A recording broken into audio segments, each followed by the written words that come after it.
Kita mulai dengan informasi pertama. Saudara pengusaha tempe di Desa Rulo, Kecamatan Inginjaya, Aceh Besar, kewalahan dengan harga bahan baku kedelai yang melambung tinggi.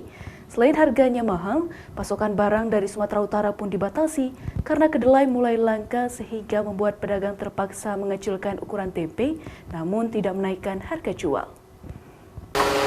Beginilah suasana pabrik tempe di Desa Rulo, Kecamatan Inginjaya, Aceh Besar.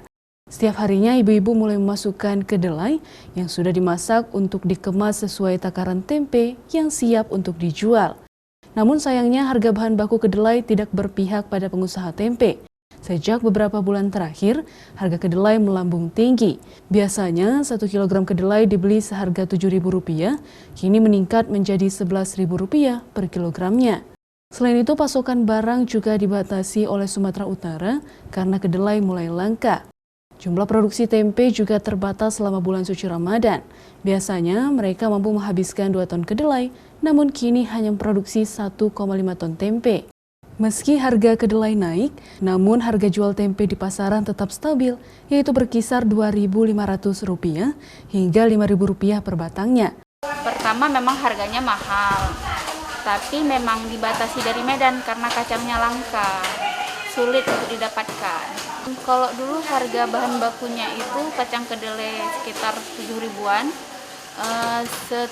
semenjak 3 bulan terakhir ini menjadi naik jadi 11.000. Itu per kilogram.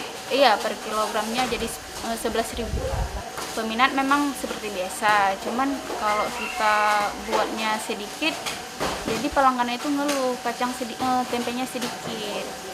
Untuk mengakalinya, pengusaha ini memperkecil ukuran tempe agar tidak rugi. Setiap harinya pengusaha tempe ini mampu memproduksi 5.000 batang.